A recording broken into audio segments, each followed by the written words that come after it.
నమస్తే, welcome to our channel. నేను పద్మిని. ప్రస్తుతంతో పాటు ప్రముఖ ఆధ్యాత్మికవేత్త, astrologer, numerologist and gemmologist Tanishq గారు మనతో పాటు ఉన్నారు. మాట్లాడదాం. మేడం నమస్తే. మేడం నమస్తే అమ్మా. బాగున్నారా మేడం? బాగున్నాం.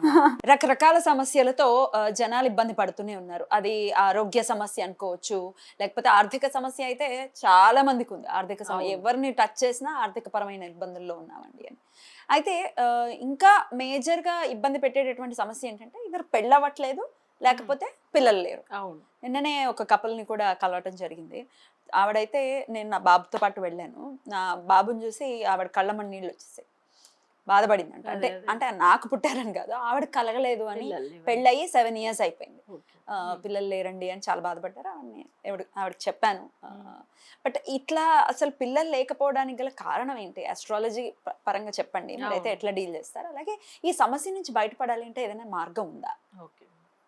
అంటే ఇప్పుడు చాలా మందికి ఏంటంటే జాతకాలు చూపించుకుంటారు, అసలు కొంతమంది రెమెడీస్ ఫాలో అవుతారు, తప్పకుండా వాళ్ళకి రిజల్ట్ వస్తుంది. కొన్ని అసలు ఎట్లా అంటే ఇప్పుడు పుత్రస్థానం అంటే మన జాతకంలో పంచమ స్థానం. నెక్స్ట్ జాతక రీతిగా గురు గ్రహం పుత్రకారకుడు, ఇది బాగా లేకపోతానో లేదు పంచమ స్థానంలో మాంది గ్రహం ఉంటేనో వాళ్ళకి పుత్ర దోషం అనేది ఉంటుంది. పిల్లలు పుట్టేది అసలు చాలా అంటే చాలా సంవత్సరాలు పడుతుంది. కొంతమంది పుట్టినా వాళ్ళకి హెల్త్ ఇష్యూ ఉంటుంది ఆ పిల్లలకి. సో అది కూడా పుత్ర దోషమే. అయితే కొన్ని జాతకాలు మీరు చెప్పినట్టుగా పెళ్లి విషయం కూడా వచ్చేసరికి అసలు ఎంత పూజలు, ఎన్ని గుడికి వెళ్ళామని, ఎన్ని హోమాలు జపాలు, బట్ ఏమీ సెట్ అవ్వలేదు. రీజన్ అర్థం కాలేదు ఎందుకు అట్లని. వాళ్ళు ఇంకా ఏం చేయాలి అని చెప్పేవాళ్ళు ఉంటారు. సో అలాంటి వాళ్ళు కూడా ఏంటంటే అసలు జాతకం ఫస్ట్ ఒకసారి అనలైజ్ చేస్తే వాళ్ళకి నెగిటివ్ గ్రహాలు ఉంటే అప్పుడు ఏమవుతుందంటే దానివల్ల కూడా వాళ్ళకి వివాహం విషయంలో చాలా ఆలస్యం అవుతుంది. అయితే మన కొన్ని టెంపుల్స్ గురించి కూడా చాలా రోజుల నుంచి చెప్తూ ఉన్నాము. అలానే కొంతమంది డైరెక్ట్ వెళ్ళి దేవుడిని దర్శనం చేసుకోవడం కూడా మంచిది. నేను కూడా అప్పుడప్పుడు చెప్తూ ఉంటాను. కొన్ని ఆలయాల గురించి మన తమిళనాడులో ఉన్న చాలా మంచి పవర్ఫుల్ దేవుళ్ళ గురించి చెప్పాము. అన్ని దేవుళ్ళే పవర్ఫుల్ లేదనలే, లలితాంబిక టెంపుల్ గురించి ఆల్రెడీ చెప్పాము. సో ఇప్పుడు ఏంటంటే ఒక టెంపుల్ గురించి స్పెషల్ గా చెప్తామని, అంటే స్వామి వారు నరసింహస్వామి. సో ఆయన త్రినేత్రంతో ఉంటాడు.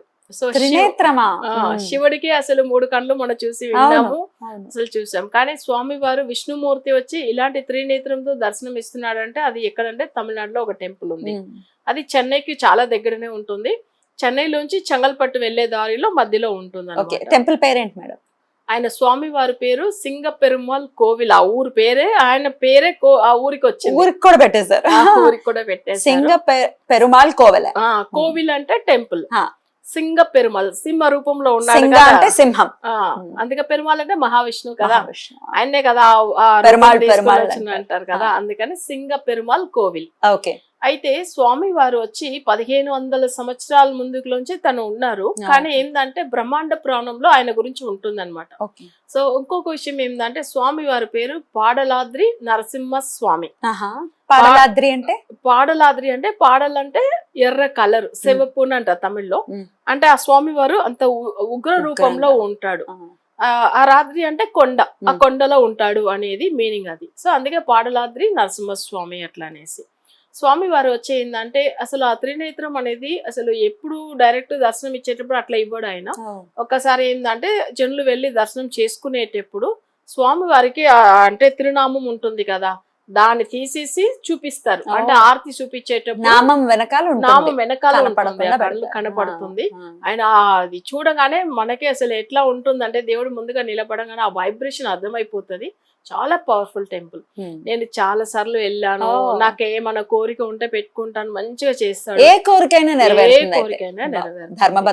అవును, చాలా బాగుంటది. ఆ గుహలోనే వాళ్ళు నిర్మించారు. కానీ ఈయన ఎన్నో కాలంలోంచి అక్కడ ఉన్నారు. అది వచ్చి అప్పట్లో అడవి ప్రాంతం. కానీ ఏంటంటే అసలు పల్లవ మహారాజులు తర్వాత నిర్మాణించారు దాన్ని. మళ్ళీ అన్ని దేవుళ్ళంతా బాగా ఎక్కువగా నిర్మాణించి తర్వాత దాంట్లో గుడిలు కట్టి ఆ స్వామి వారి గురించి ప్రత్యేకంగా చేయించారు పల్లవ మహారాజులు. అంటే పల్లవ రాజులు ఉంటారు కదా, ఆ కాలంలో వాళ్ళు అలా చేశారు.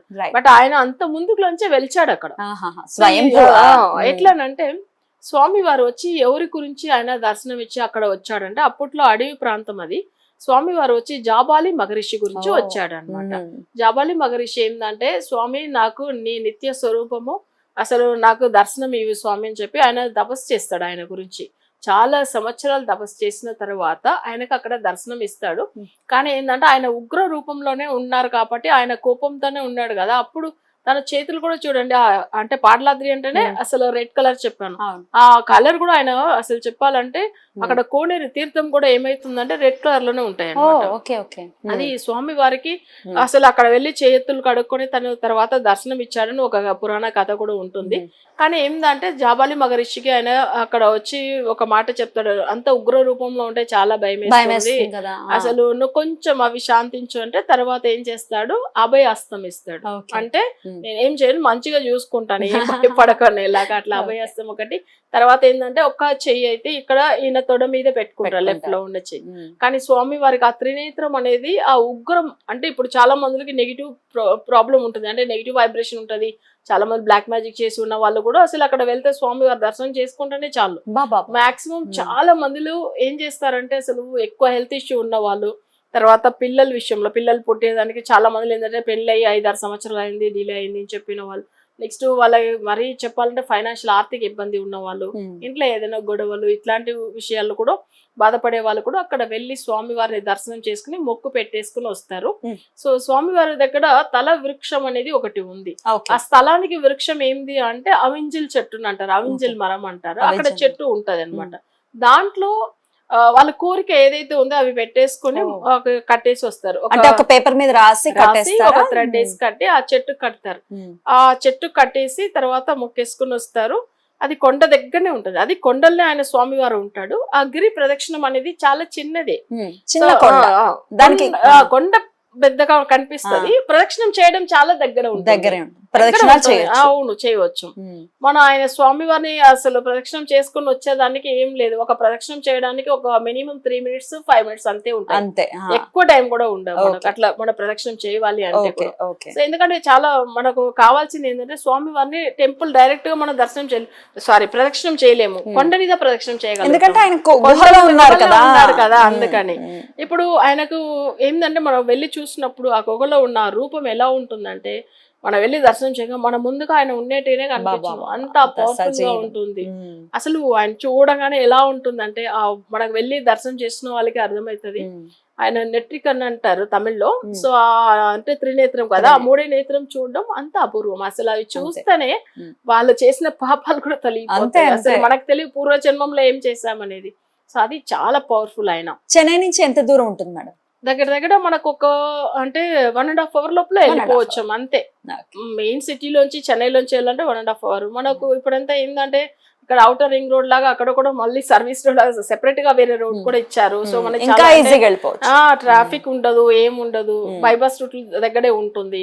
సో మనకు అది ఏం ప్రాబ్లం ఏమి ఉండవు. అయితే మనం ఇక్కడ నుంచి వెళ్తున్నామంటే చెన్నై ఎయిర్పోర్ట్ నుంచి మినిమం మనకు వచ్చి అక్కడ చెన్నై ఎయిర్పోర్ట్ నుంచి వెళ్ళాలంటే 45 minutes పడుతుంది. 45 minutes లో వెళ్ళిపోవచ్చు అంతే. బ్యూటిఫుల్, చాలా అద్భుతంగా దగ్గర ఉంటది. రైట్. సో ఇప్పుడు ఇది వచ్చి చాలా మంది ఏంటంటే వాళ్ళ కోరిక పెట్టుకొని, ఇప్పుడు కొంతమంది పిల్లలు లేదు, చిన్నగా ఉయ్యాల బొమ్మలాగా తీసుకెళ్లి అక్కడ చెట్లు కట్టేసి మొక్కుని రావచ్చేమో. తర్వాత నేను వచ్చి ఏదైనా కోరిక పెట్టుకుని రావచ్చు. నెక్స్ట్ వచ్చి వాళ్ళకి 41 ప్రదక్షిణం చేస్తామని చెప్పి. ఇంకో స్వామి వారికి ఏంటంటే రథసప్తమి రోజుల్లో సూర్యకిరణాలు ఆయన మీద పడుతుంది. అసలు ఆ కొండ అనేది అంత పవర్ఫుల్ అసలు చెప్పాలంటే. గుహల్లో స్వామి ఉన్నారు కానీ రథసప్తమి నాడు ఆ కిరణాలు వచ్చి స్వామి మీద అసలు నిజంగా ఎట్లా ఉంటుంది చూడండి, చాలా బాగుంటది. చాలా మందిలో వెళ్ళి వాళ్ళు దర్శనం చేసుకుని వాళ్ళ ఎక్స్పీరియన్స్ తప్పకుండా చెప్తారు, ఎందుకంటే అంత పవర్ఫుల్ టెంపుల్. రైట్, ఖచ్చితంగా విజిట్ చేయాలి. అయితే తిరువన్నామల వెళ్ళిన వాళ్ళు కూడా అటు వెళ్ళొచ్చు, చెన్నై దగ్గరే కాబట్టి 2 hours కాబట్టి వెళ్ళొచ్చు. నేను తిరువన్నామల ఆయన ఎందుకంటున్నా అంటే తెలుగు వాళ్ళు చాలా మంది వెళ్తున్నారు అరుణాచలం. ఎటు ఉన్న చెన్నై వెళ్ళి అటు వెళ్లే వాళ్ళు ఉంటారు, ఎట్లా ఎయిర్పోర్ట్ వెళ్ళారు అనుకోండి, అక్కడ నుంచి వాళ్ళకి 40 minutes అంతే.